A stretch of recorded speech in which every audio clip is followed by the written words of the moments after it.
नमस्कार बंधु मैंने आपण मानक स्वागत मोर यही चैनल धर्म शिक्षा ओडिया को बंधु मैंने आज यही कार्यक्रम कन्या राशि व्यक्ति विशेष मानक विशेष गुरुत्वपूर्ण अटे। यही वीडियो रे कन्या राशि व्यक्ति विशेष माने जानिबे सेमानंकर अगस्ट मास 2026 किपरि रहिबा पई जाउअछि।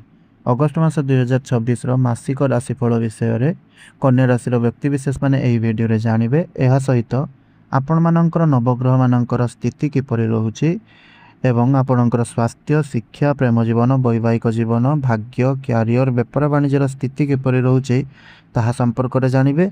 आ जो भी ग्रह आपण को खराब फल प्रदान करुछंती शेषरे तांको पई किछि विशेष प्रतिकार मध्य जानवे।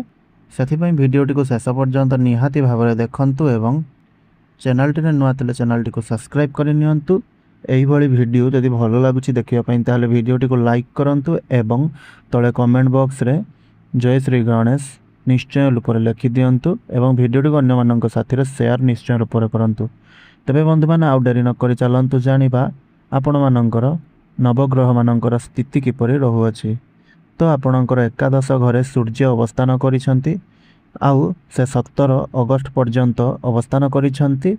17 अगस्त पर आपणकर से द्वादश घर को चली जिवे। एकादश घरे आपणकर मंगल मध्य अछंती से 30 अगस्त पर्यंत रही। 30 अगस्त पर से द्वादश घर को चली जिवे। सप्तम घरे शनि बक्री अवस्था अछंती।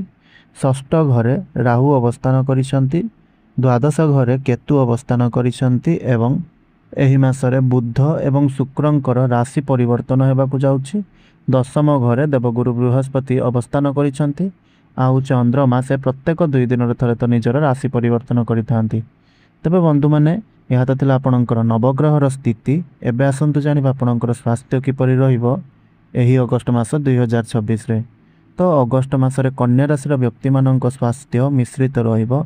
मासर आरंभ रे षष्ठ भाव रे राहुंक स्थिति एवं एकादश भाव रे रवि और मंगलंकर प्रभाव जोगु शरीर रे भल शक्ति और उत्साह रहिबो। पूर्वरु चली आसिथिबा कोनोसी रोग थिले ताहा धीरे धीरे सुधुरिबारे आपनको देखिबाकू मिलिबो। तथापि अत्याधिक कार्य चाप एवं विश्रामर अभाव शरीर को क्लांत करिपारे। सप्तम भाव में बक्री शनि थिबारु मासिक चाप चिंता और निद्रा संबंधी समस्या केतेकंकु असुविधा पकाई पारे। कामर चाप को नियंत्रण में रखंतु एवं नियमित विश्राम नियंतु। खाद्य पानीय अवहेला कले अम्लता गैस हजम जनित समस्या किंबा पेट संबंधी असुविधा देखा दे पारे। 17 अगस्त पर सूर्य द्वादश भाव को प्रवेश करिबारु आखिरे जलापोड़ा मुंडबिंधा थकापण और निद्रा रे बाधा अनुभव हो पारे। 30 अगस्त पर मंगल मध्य द्वादश भाव को जीवारु छोट मोट आघात रक्तचापर उत्तरा चढ़ा किंबा राग जोगु स्वास्थ्य प्रभावित होबार संभावना रहिबो। तेणु जानवाहन चलाइबा समय टिके सतर्कता रुहंतु। एही मासरे नियमित व्यायाम सकाळे टिके चलाबुला करिबा पर्याप्त पानी पीबा एवं संतुलित खाद्य ग्रहण करिबा आपनक स्वास्थ्य को भल रखिबो। बाहर तेल मसला खाद्य कम खातु एवं समय रे शोइबार अभ्यास करंतु। योग प्राणायाम और ध्यान कले मानसिक चाप कमिबो एवं शरीर सुस्थ रहिबो। मोटामोटी भाव अगस्ट मासरे स्वास्थ्य साधारण रु भल रहिबो किंतु मासर शेष भाग रे निज स्वास्थ्य प्रति अधिक सचेतन रहिबा अत्यंत जरूरी। शिक्षा कथा जदि कहबा ताले कुंडलीर पंचम घरटी होइथाय शिक्षार घर। तो एही अगस्ट मासरे कन्या राशि छात्र छात्री मानकर परिश्रम एकाग्रता और सफलता पाइबार मास अटे। गुरुंकर शुभ प्रभाव एवं राहुंकर षष्ठ भाव रे स्थिति आपणको प्रतियोगितामूलक परीक्षा रे भल प्रदर्शन करिबा पई साहस और आत्मविश्वास देव। जो छात्र छात्री माने सरकारी चाकरी bank SSC UPSC UPSC JE NEET किंबा अन्यान्य प्रवेशिका परीक्षा पई प्रस्तुत करुछंती से माने एही मासरे निज परिश्रमर भल फल पाइबार संभावना रही। मासर प्रथमार्धरे पाठरे मन भल लागिबो एवं कठिन विषय गुड़िक मध्य सहजरे बुझी पारिबे। शिक्षकंक मार्गदर्शन और परिवारर सहयोग आपणक आत्मविश्वास को बढ़ाइबो। जदि आपण उच्च शिक्षा किंबा विदेश रे पढ़िबा को योजना करुछंती तेबे एही समय रे किछि सकारात्मक सूचना मध्य मिलि पारे। हेले बक्री शनिंकर प्रभाव कारणरू मझिरे मझिरे आलस्य मानसिक चाप किंबा ध्यान आपणकर विचलित होबार संभावना रही। सोशल मीडिया मोबाइल और अनावश्यक सांगसाथी पाई अध्ययन रे बाधा आसीबो। तेणु ସମୟର ସଠିକ୍ ପରିଚାଳନା କରି ଏକ ନିୟମିତ ପାଠପଢ଼ାର ରୁଟିନ୍ ପ୍ରସ୍ତୁତ କରନ୍ତୁ। 17 ଅଗଷ୍ଟ ପରେ ସୂର୍ଯ୍ୟଙ୍କର ଗୋଚର କାରଣରୁ ପାଠପଢ଼ାରେ ଚାପ କିଛି ଆପଣଙ୍କର ବଢ଼ିପାରେ, କିନ୍ତୁ ହାର ନ ମାନି ନିୟମିତ ଅଭ୍ୟାସ କଲେ ନିଶ୍ଚିନ୍ତ ଭାବେ ଭଲ ଫଳ ଆପଣ ପାଇବେ। ଯେଉଁ ଛାତ୍ରଛାତ୍ରୀ ପ୍ରୋଜେକ୍ଟ, ରିସର୍ଚ୍ଚ କିମ୍ବା ଟେକ୍ନିକାଲ ଶିକ୍ଷା ସହିତ ଜଡ଼ିତ ଅଛନ୍ତି ସେମାନେ ନୂଆ କିଛି ଶିଖିବାର ସୁଯୋଗ ପାଇବେ। ତ ଅଗଷ୍ଟ ମାସ କନ୍ୟା ରାଶିର ଶିକ୍ଷା କ୍ଷେତ୍ର ପାଇଁ ଶୁଭ ରହିବ। ନିୟମିତ ପରିଶ୍ରମ ଏବଂ ଏକାଗ୍ରତା ଓ ସମୟର ସଦୁପଯୋଗ କଲେ ଆପଣ ନିଶ୍ଚିନ୍ତ ଭାବରେ ସଫଳତାର ଦିଗରେ ଆଗକୁ ବଢ଼ିବେ। ତ ଏବେ ଆସନ୍ତୁ ଜାଣିବା ପ୍ରେମ ଜୀବନ କିପରି ରହିବ ଏହି ଅଗଷ୍ଟ ମାସରେ। ପ୍ରେମ ଜୀବନ କଥା କହିଲେ ତ ପଞ୍ଚମ ଘରଟି ମଧ୍ୟ ହୋଇଥାଏ ପ୍ରେମ ଜୀବନର ଘର। ତ କନ୍ୟା ରାଶିର ଯେଉଁ ବ୍ୟକ୍ତିବିଶେଷମାନଙ୍କର ପ୍ରେମ ଜୀବନ ରହିଛି ତ ସେମାନଙ୍କର ଏହି ମାସରେ ପ୍ରେମ ଜୀବନ ମିଶ୍ରିତ କିନ୍ତୁ ଆଶାଜନକ ରହିବ। ମାସର ଆରମ୍ଭରେ ଏକାଦଶ ଭାବରେ ସୂର୍ଯ୍ୟ ଓ ମଙ୍ଗଳଙ୍କର ପ୍ରଭାବ କାରଣରୁ ଆପଣଙ୍କ ସମ୍ପର୍କରେ ଉତ୍ସାହ, ଆକର୍ଷଣ ଓ ନିକଟତା ବଢ଼ିବ। ଯେଉଁମାନେ ଦୀର୍ଘ ଦିନ ଧରି ନିଜ ମନର କଥା କହିବାକୁ ଚାହୁଁଥିଲେ ସେମାନଙ୍କ ପାଇଁ ଏହି ସମୟ ଅନୁକୂଳ ମଧ୍ୟ ରହିବ। ନୂଆ ପ୍ରେମ ସମ୍ପର୍କ ଆରମ୍ଭ ହେବାର ମଧ୍ୟ ସମ୍ଭାବନା ରହିଛି। ସପ୍ତମ ଭାବରେ ବକ୍ରୀ ଶନିଙ୍କ ସ୍ଥିତି କାରଣରୁ ମଝିରେ ମଝିରେ ଛୋଟ ଛୋଟ ମତଭେଦ କିମ୍ବା ଭୁଲ ବୁଝାମଣା ଦେଖାଦେଇପାରେ। ଅନାବଶ୍ୟକ ସନ୍ଦେହ, ରାଗ କିମ୍ବା ଜିଦ୍ ସମ୍ପର୍କରେ ଦୂରତା ସୃଷ୍ଟି କରିପାରେ। ତେଣୁ ପ୍ରତ୍ୟେକ କଥାକୁ ଧୈର୍ଯ୍ୟର ସହ ଶୁଣନ୍ତୁ ଏବଂ ଖୋଲାଖୋଲି ଆଲୋଚନା କରନ୍ତୁ। ବିଶ୍ୱାସ ଓ ସମ୍ମାନ ହିଁ ଆପଣଙ୍କ ସମ୍ପର୍କକୁ ଅଧିକ ମଜବୁତ କରିବ। 17 ଅଗଷ୍ଟ ପରେ ରବି ଦ୍ୱାଦଶ ଭାବକୁ ପ୍ରବେଶ କରିବା ପରେ ପ୍ରେମ ସମ୍ପର୍କରେ କିଛି ଭାବନାତ୍ମକ ଉତ୍ତରା ଚଢ଼ା ଆସିପାରେ।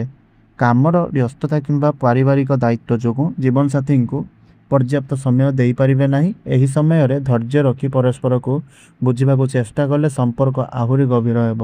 ଅବିବାହିତ ଯୁବକ ଯୁବତୀମାନଙ୍କ ପାଇଁ ମାସର ଦ୍ୱିତୀୟାର୍ଦ୍ଧରେ କୌଣସି ବିଶେଷ ବ୍ୟକ୍ତିଙ୍କ ସହ ପରିଚୟ ହୋଇପାରେ। ଯେଉଁମାନଙ୍କ ପ୍ରେମ ସମ୍ପର୍କ ପରିବାର ପର୍ଯ୍ୟନ୍ତ ପହଞ୍ଚି ସେମାନଙ୍କ ପାଇଁ ବିବାହ ଆଲୋଚନାର ସୁଯୋଗ ମଧ୍ୟ ସୃଷ୍ଟି ହୋଇପାରେ। ବିବାହିତ ଦମ୍ପତିମାନେ ପରସ୍ପରକୁ ସମୟ ଦେଲେ ଦାମ୍ପତ୍ୟ ଜୀବନରେ ମଧୁରତା ବଢ଼ିବ। ତ ବୈବାହିକ ଜୀବନ କଥା ଯଦି କହିବା ତାହେଲେ ବୈବାହିକ ଜୀବନର ଘର ହୋଇଥାଏ କୁଣ୍ଡଳୀରେ ସପ୍ତମ ଘର। ତ ବିବାହିତ ବ୍ୟକ୍ତିମାନଙ୍କ ପାଇଁ ଏହି ଅଗଷ୍ଟ ମାସଟି ଧୈର୍ଯ୍ୟ, ବୁଝାମଣା ଓ ପରସ୍ପର ସହଯୋଗର ମାସ ରହିବ। ଆପଣଙ୍କର ଦିଆଯାଇଥିବା ଗ୍ରହ ସ୍ଥିତି ଯାହା ମୁଁ ଆପଣଙ୍କୁ ନବଗ୍ରହର ସ୍ଥିତିରେ କହିଛି ସେ ତାହା ଅନୁଯାୟୀ ସପ୍ତମ ଭାବରେ ବକ୍ରୀ ଶନିଙ୍କର ସ୍ଥିତି ଦାମ୍ପତ୍ୟ ଜୀବନରେ କିଛି ପରୀକ୍ଷା ନେଇପାରେ। ଛୋଟ ଛୋଟ କଥାକୁ ନେଇ ମତଭେଦ, ଭୁଲ ବୁଝାମଣା କିମ୍ବା ଅନାବଶ୍ୟକ ତର୍କ ହେବାର ସମ୍ଭାବନା ରହିଛି, କିନ୍ତୁ ଯଦି ଆପଣ ଧୈର୍ଯ୍ୟର ସହ କଥାବାର୍ତ୍ତା କରନ୍ତି ଏବଂ ଜୀବନସାଥୀଙ୍କର ଭାବନାକୁ ସମ୍ମାନ ଦିଅନ୍ତି ତେବେ ଏହି ସମସ୍ୟା ଗୁଡ଼ିକ ସହଜରେ ସମାଧାନ ହୋଇଯିବ। ମାସର ପ୍ରଥମାର୍ଦ୍ଧରେ ଏକାଦଶ ଭାବରେ ରବି ଓ ମଙ୍ଗଳଙ୍କ ପ୍ରଭାବ କାରଣରୁ ପରିବାରରେ ଖୁସିର ପରିବେଶ ରହିବ। ଜୀବନସାଥୀଙ୍କ ସହ ମିଶି କୌଣସି ନୂଆ ଯୋଜନା କରିପାରନ୍ତି କିମ୍ବା ପରିବାର ସହ କୌଣସି ଧାର୍ମିକ ଯାତ୍ରା ଅଥବା ଛୋଟ ଭ୍ରମଣର ସୁଯୋଗ ମିଳିବ। ପରସ୍ପର ସହଯୋଗ ଓ ବିଶ୍ୱାସ ସମ୍ପର୍କକୁ ଆହୁରି ମଜବୁତ କରିବ। 17 ଅଗଷ୍ଟ ପରେ ରବି ଦ୍ୱାଦଶ ଭାବକୁ ପ୍ରବେଶ କରିବା ପରେ କାମର ବ୍ୟସ୍ତତା, ଖର୍ଚ୍ଚ ବୃଦ୍ଧି କିମ୍ବା ପାରିବାରିକ ଦାୟିତ୍ୱ ବଢ଼ିବାରୁ ଜୀବନସାଥୀଙ୍କୁ ପର୍ଯ୍ୟାପ୍ତ ସମୟ ଦେଇପାରିବେ ନାହିଁ, ଯାହାଫଳରେ ସାମାନ୍ୟ ମନମାଳିନ୍ୟ ଦେଖାଦେବ। ଏହି ସମୟରେ ରାଗ କିମ୍ବା କଠୋର କଥା କହିବାକୁ ଏଡ଼ାନ୍ତୁ। ଶାନ୍ତ ଭାବରେ ଆଲୋଚନା କଲେ ସମ୍ପର୍କ ପୂର୍ବ ଅପେକ୍ଷା ଅଧିକ ମଧୁର ହେବ। ତେବେ ସବୁଠାରୁ ଗୁରୁତ୍ୱପୂର୍ଣ୍ଣ ବିଷୟବସ୍ତୁ ଯାହାକି ଆପଣଙ୍କର ଭାଗ୍ୟ, କ୍ୟାରିୟର ଏବଂ ବେପାର ବାଣିଜ୍ୟ ସ୍ଥିତି କଥା ଯଦି କହିବା ତ ପ୍ରଥମେ ଯଦି ଆପଣଙ୍କର ଭାଗ୍ୟ କଥା କହିବା ତେବେ ଏହି ଅଗଷ୍ଟ ମାସରେ ଆପଣଙ୍କର ଭାଗ୍ୟ ଧୀରେ ଧୀରେ ସାଥ ଦେବାର ମାସ ଆପଣଙ୍କ ପାଇଁ ସାବ୍ୟସ୍ତ ହେବ। ଭାଗ୍ୟ ତରଫରୁ ଏହି ମାସଟି ଦେଖିବା ପାଇଁ ଗଲେ ବହୁତ ଭଲ ରହୁଛି ଆପଣଙ୍କ ପାଇଁ। ଆପଣ ଦଶମ ଭାବରେ ଗୁରୁଙ୍କର ଶୁଭ ପ୍ରଭାବ କର୍ମକ୍ଷେତ୍ର ମାଧ୍ୟମରେ ଭାଗ୍ୟର ଦ୍ୱାର ଖୋଲିପାରେ। ଏହି ମାସରେ ଆପଣଙ୍କ ପରିଶ୍ରମ ବ୍ୟର୍ଥ ଯିବ ନାହିଁ। ଯେଉଁ କାମ ବହୁତ ଦିନ ଧରି ଅଟକି ରହିଥିଲା ସେଥିରେ ଅଗ୍ରଗତି ଆପଣଙ୍କୁ ଦେଖିବାକୁ ମିଳିବ। ଭାଗ୍ୟ ସେହି ବ୍ୟକ୍ତିଙ୍କର ସାଥ ଦେବ ଯିଏ ନିଜ କାର୍ଯ୍ୟ ପ୍ରତି ସଚ୍ଚୋଟ ଏବଂ ପରିଶ୍ରମୀ ରହିବେ। ଷଷ୍ଠ ଭାବରେ ରାହୁଙ୍କ ସ୍ଥିତି ଆପଣଙ୍କୁ ପ୍ରତିଯୋଗିତା ଏବଂ ଚ୍ୟାଲେଞ୍ଜରେ ବିଜୟ ପାଇବାର ସାହସ ପ୍ରଦାନ କରିବ। ଶତ୍ରୁ କିମ୍ବା ବିରୋଧୀମାନେ ଆପଣଙ୍କର କ୍ଷତି କରିବାକୁ ଚେଷ୍ଟା କଲେ ମଧ୍ୟ ଶେଷରେ ଆପଣଙ୍କ ପକ୍ଷ ଶକ୍ତିଶାଳୀ ରହିବ। ହେଲେ ବକ୍ରୀ ଶନିଙ୍କର ପ୍ରଭାବ ଯୋଗୁଁ କିଛି କାର୍ଯ୍ୟରେ ବିଳମ୍ବ ହୋଇପାରେ, ସେଥିପାଇଁ ଅଧୈର୍ଯ୍ୟ ନ ହୋଇ ନିରନ୍ତର ପ୍ରୟାସ ଜାରି ରଖନ୍ତୁ। ମାସର ପ୍ରଥମାର୍ଦ୍ଧରେ ନୂଆ ସୁଯୋଗ, ପ୍ରଭାବଶାଳୀ ବ୍ୟକ୍ତିଙ୍କ ସହ ପରିଚୟ ଏବଂ ଅଚାନକ କିଛି ଶୁଭ ଖବର ମିଳିପାରେ। 17 ଅଗଷ୍ଟ ପରେ ସୂର୍ଯ୍ୟ ଦ୍ୱାଦଶ ଭାବକୁ ପ୍ରବେଶ କରିବାରୁ କିଛି କାର୍ଯ୍ୟରେ ବିଳମ୍ବ କିମ୍ବା ଅନାବଶ୍ୟକ ଖର୍ଚ୍ଚ ବଢ଼ିପାରେ। तथापि सठिक योजना एवं सकारात्मक चिंताधारा रखिले परिस्थिति आपणक सपक्षरे आसिबो। एही मासरे धार्मिक कार्य गुरुजनक आशीर्वाद एवं सत्कर्म आपणक भाग्य को अधिक सुदृढ़ करिवो। नुआ कार्य आरंभ करिबा आवेदन करिबा किंबा निज लक्ष्य दिगरे दृढ़ पदक्षेप नेबा पई एही मासटी आपणक पई अनुकूल रहिबो। तबे एही अगस्त मासरे आपणकर क्यारियर कथा जदि कहिबा ताहले कन्या राशिर व्यक्ति मानक क्यारियर पई उन्नति नुआ सुजोग एवं परिश्रमर फल पाइबार समय एही मासटी साब्यस्त हेबो। आपणक दिया जाइथिबा नवग्रह मानकर स्थिति अनुसार एही मासरे आपणकर दशम भाव देवगुरु बृहस्पतिंकर शुभ स्थिति कार्य क्षेत्र में आपणक प्रतिष्ठा बढ़ाइबो। बहु दिन धरी करुथिबा परिश्रमर फल एही मासरे मिलिबार संभावना रहिछि। अधिकारी माने आपणक काम को प्रशंसा तो करि पारंती एवं नुआ दायित्व मध्य सेमान आपणक प्रदान करिवे। मासर प्रथमार्धरे एकादश भाव में सूर्य और मंगलक प्रभाव कारण आय वृद्धि पदोन्नति किंबा चाकरी नुआ सुजोग मिलिबो। जो मैंने चाकरी बदलैवा चाहूले कि नुआ चाकरी खोजुले से समय अनुकूल रहिबो। साक्षात्कार किंबा नुआ प्रोजेक्ट रे सफलता मिलिबार संभावना मध्य रही। षष्ठ भाव में राहुंक स्थिति प्रतियोगितामूलक परिवेश रे आपणक शक्तिशाली करिवो। विरोधी किंबा ऑफिस रे आपणक विरुद्ध रे कथा होउतबा लोक माने आपणक कार्य दक्षता सम्मुख रे दुर्बल पड़िजिबे। तथापि सप्तम भाव में बकरी शनि थिबारु सहकर्मी किंबा व्यावसायिक सहभागी मतभेद आपणकर टिके होई पारे। कौन सी बड़ निष्पत्ति नबा पूर्व भल भाव विचार करंतु।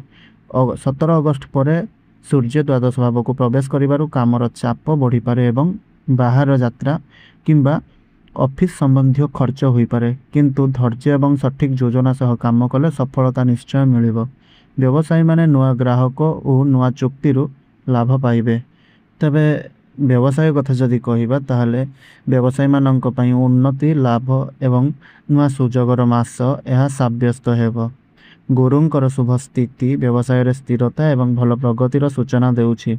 दीर्घ दिन धरी जो योजना अटकी रहितिला सेथिरे एही मासरे सकारात्मक फल मिलिबो। नुआ ग्राहक नुआ व्यावसायिक संपर्क एवं लाभदायक चुक्ति हेबार संभावना रहिछि।